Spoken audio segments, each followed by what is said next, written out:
From the station working for you, this is WRTV News at 6, streaming now. Not just police and our clinicians involved. It's meant to get the entire community involved. The Zionsville Police Department has a new approach to addressing mental health. Their effort to reduce the risk of injury for first responders and people in crisis. Felt it was just a blessing from God. And I see that it wasn't. Overpayment checks mailed out by mistake. We'll tell you how many Hoosiers might have been impacted and what to do if you received one. As the COVID-19 vaccine gets distributed around the state, there's work to be done to make sure it's given out equally. We'll take you inside the team effort with this pharmacy to get the vaccine to populations who need it now. So many people do so much good things for me. You know, I'm really happy, but I'm crying on you guys. You know, like I'm crying. An emotional day for a local veteran as the community comes together to build him a brand new home and keep him from living on the streets. Good evening to you here at 6 o'clock. I'm Mark Mullins. Tonight we begin in Boone County, where the Zionsville Police Department has formed a brand new unit to better serve people with behavioral health issues. WRTV's Stephanie Wade shows us why this was created and the impact they hope it makes on the community. Honestly, a lot of law enforcement calls do have some sort of mental health crisis in conjunction with it, honestly. You go into a blind situation, you don't know if this person is just angry or if there is some underlying issues. Police often respond to calls involving people suffering a mental health crisis and who do not pose a threat to the public. Unfortunately, they do have a lot of social work on their plate, even though that's not really probably what they signed up for. To better serve people in need of a clinician when police are dispatched, the Zionsville Police Department created its REACH unit, which stands for Resources Evaluating Assisting in Community Health. Chief Michael Spears has been pushing for a behavioral health unit since he joined the department earlier this year. He came from the Indianapolis Metro Police Department, which has had a similar unit since 2016. I do think this is a newer thing that police departments are starting to go to because I think they all recognize the need for it. Detective Elizabeth Frost will lead the unit. When there's a mental health situation, she says both an officer and a local clinician from Integrative Wellness will respond and assess how they can assist and connect them with the appropriate resources. It could simply be helping them make that phone call because sometimes that's really hard. A clinician will have the time to spend with people in crisis. Lynette Clark says, listen to them and to get their needs met quicker. Once we get things de-escalated at some level, then we will be able to really assess the needs probably a little deeper than our law enforcement community. It's not just for the safety of our first responders, but it's also for the community that these people live in that are in crisis. You know, they live in neighborhoods just like we do. They have families. Sometimes these families feel like they're at a dead end and they don't know what else to do. That's where we would step in and help them. Stephanie Wade, WRTV.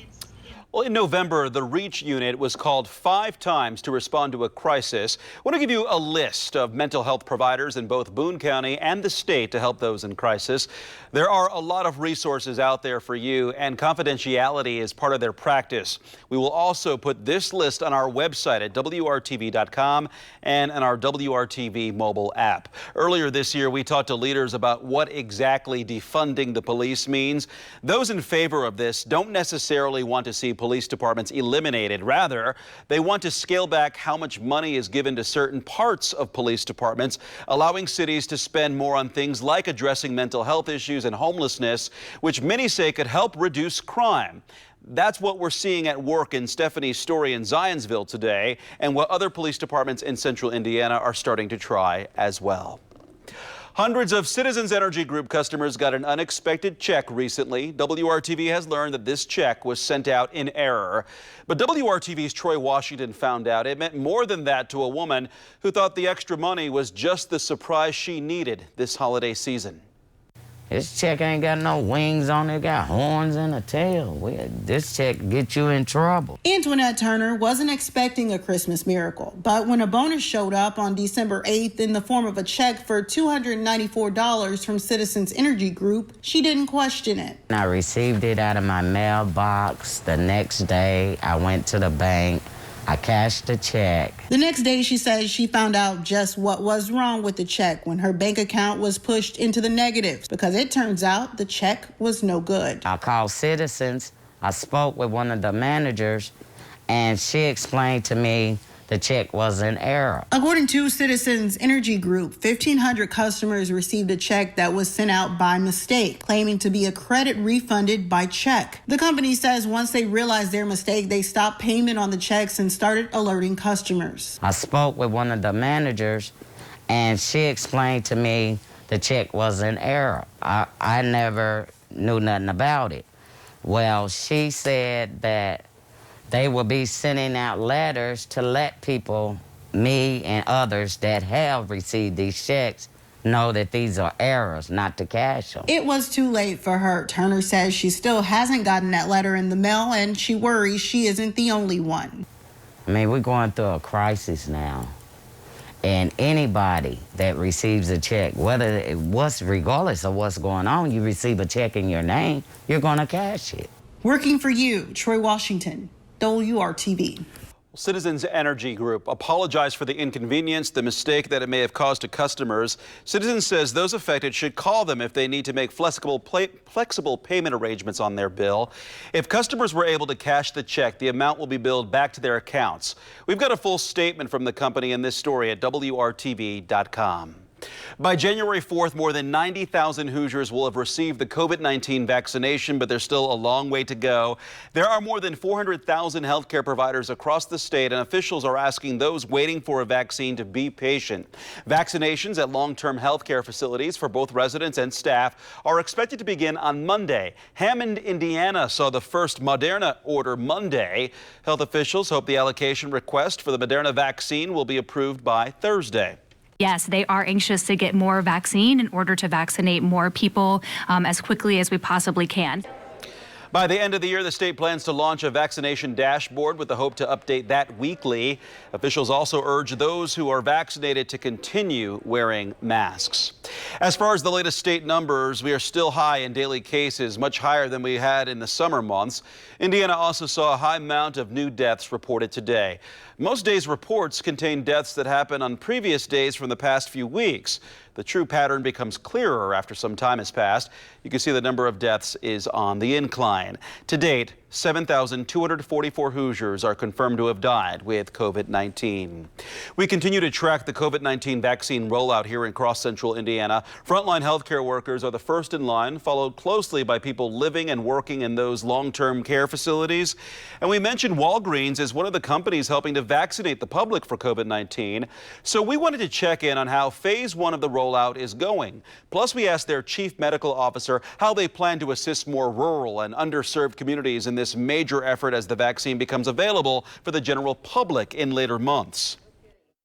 More than 80% of people live within 5 miles of a Walgreens, but that's really not enough. We are setting up mobile clinics.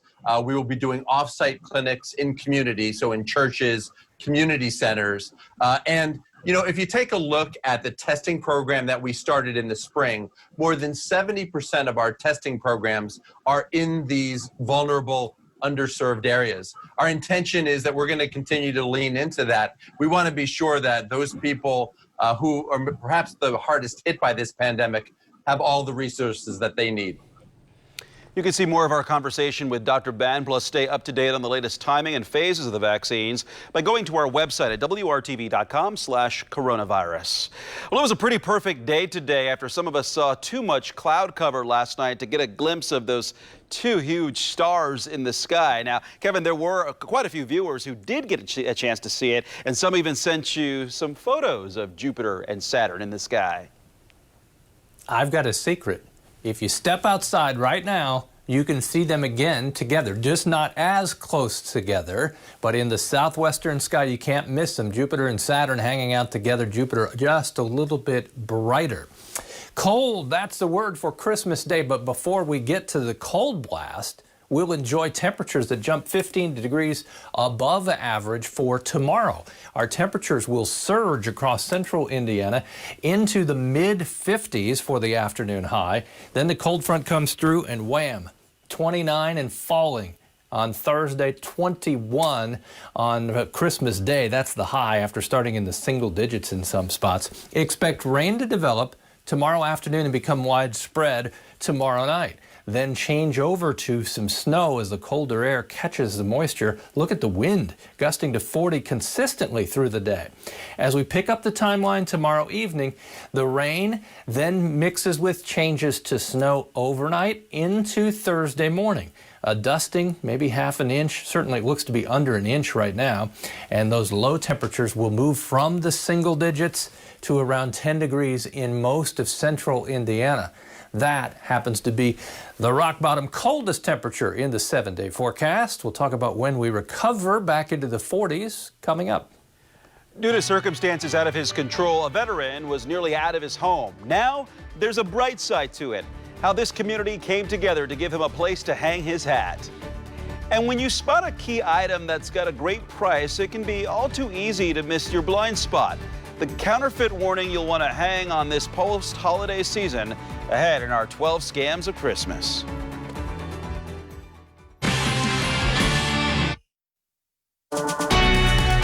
From the station working for you, this is WRTV News at 6, streaming now. We know you've been wanting to hear more uplifting stories, so we're making an effort to share the good that's going on in our community. Today we introduce you to John Holliday. He's a Vietnam War vet who is at risk of becoming homeless. But now on the bright side, WRTV's Megan Sanctorum shows how the community stepped up and came together in a big way to help him out and build him a brand new home. This is Army veteran John Holliday's brand new house. Dozens of people, organizations, and businesses all came together to build it and make sure he has a safe place to live. Well, John, this is everybody. And everybody, this is John. You ready to walk into your brand new home, buddy? This is the moment John Holliday got to see his brand new home. He's home. Speechless and overcome with tears of joy. The home filled with furniture, Christmas decorations, and special touches like this. Oh, there it is. There's your sign, brother. A much different house than the one that sat on this exact lot just months ago. No power, no water, no sewage, not a toilet, not anything. He had been staying here all summer like that. So Nathan Jones, the Delaware County Veterans Affairs officer, said he knew they had to do something. I'm not going to let a 77-year-old veteran that is a combat veteran at that, live the way that he was living, and I knew that somebody had to take a step up to make this thing happen. So he teamed up with students at the Muncie Area Career Center, as well as contractors and other organizations all across the country to get the funding and manpower needed to rebuild it. It's so wonderful, and I'm thankful from the bottom of my heart. Everybody done this for one person, you know. There's so many I think deserve it more than I do. But Nathan said, you guys want to do it, you know. And I know I wasn't an outgoing hero in Vietnam. I just done my job over there to keep my head down so I could come back alive. But those here today say he is a hero. Holliday served in Vietnam from 1965 to 1967. He earned a combat infantry badge and Vietnam campaign medal. You was there for us. We're here for you now. Holliday was able to reunite with family members and spend time in his new home on Tuesday. He looks forward to many years ahead in it. I hope, since you guys, everybody built a house for me, I'm going to try to hang out for another 30 more years, you know. That's going to put me at 107. Working for you, Megan Sanctorum, WRTV. Local Veterans Affairs leaders hope to start a foundation to be able to do this for other vets across the state. We'll have much more information on how you can get involved posted on the WRTV app. And we'd love to continue to share stories that walk on the bright side of things, even as we commit to finding truths and getting you answers. If you notice something nice going on in your community, let us know. Send us a message on Facebook or send your story to news@WRTV.com. Kevin. Well, the brightest thing in the sky right now, Mark, Jupiter and Saturn together. If you missed it last night because the clouds were blocking your view, give it a try right now for about the next hour or so. Should be about 7:40 that they both set and disappear below the horizon. Temperatures, they're in the 30s in Hancock County, both Greenfield and New Powell. Edinburgh at 39, otherwise low 40s. Look at the warmth. See the bubble of warmth into North Dakota where temperatures are close to 50 in Sioux Falls, 62 in Kansas City. Temperatures tonight will stay above freezing. The wind will increase overnight once again and then be gusting to 30 when you wake up tomorrow morning. Temperatures up to 55 with our rain chances increasing in the afternoon. The bottom falls out after that, flurries. And 29 on Christmas Eve day. Christmas Day itself, 21 degrees. Your Wednesday headlines, lots of wind and consistently windy throughout the day, gusting to 40. Those temperatures surge into the 50s. What begins as rain, and it should be widespread rain, will change to some snow before ending. There's your consistent south wind. It will switch and come out of the west-northwest by Thursday morning. Temperatures from north to south, we're all in this. It's not just 50s for some. 50s for all of central Indiana and the entire state. There's your thin line of rain tomorrow evening along the cold front. Pushes to the east, and then you see a little burst of snow on the backside there. We'll see under an inch, most cases probably half an inch or less. As temperatures continue to fall, they'll drop into the single digits to around 10 in the metro area Christmas morning. We're dry Christmas, then snap back quickly. 38 Saturday with mostly sunny skies, 42 on Sunday with a chance for rain. That is a fleeting cold blast from 21 to 42 by Sunday. Mark? All right, Kevin, thank you for that. Holiday gifts are that much sweeter when you can get them on sale. But Mallory Sophista has an important warning about counterfeit goods as we count down the 12 scams of Christmas.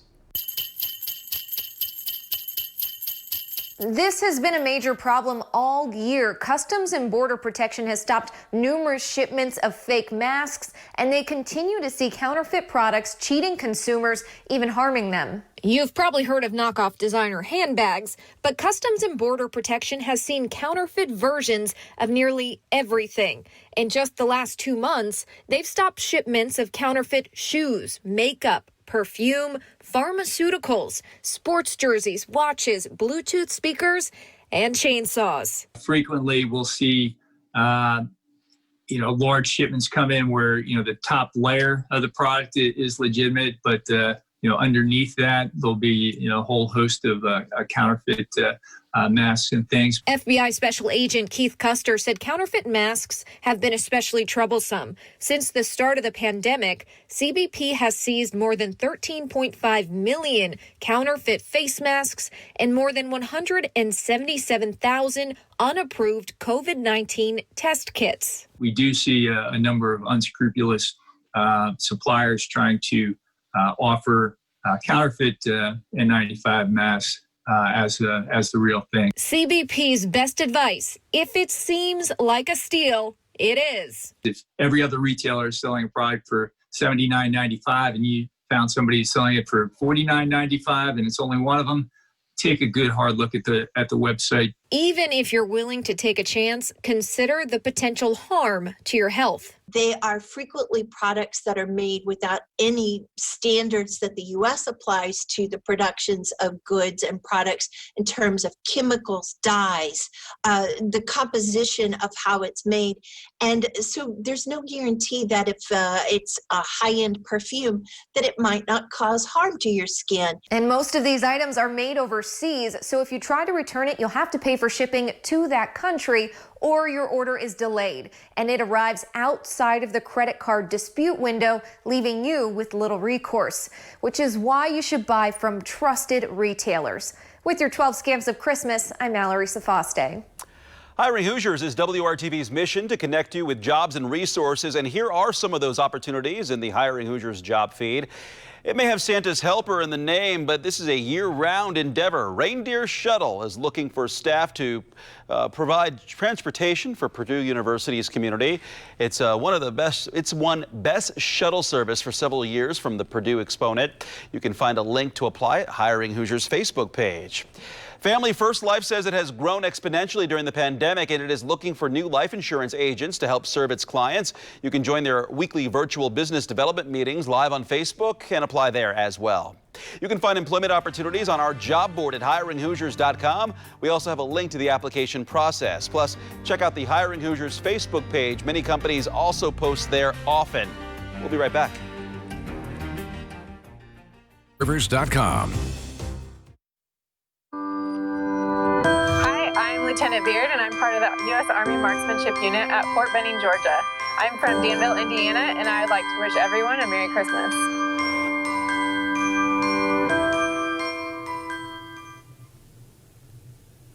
Don't forget to check out Jupiter and Saturn in the southwestern sky right now. 50s tomorrow with rain late in the day. Mark? We'll see you back here at 7. World News is up next.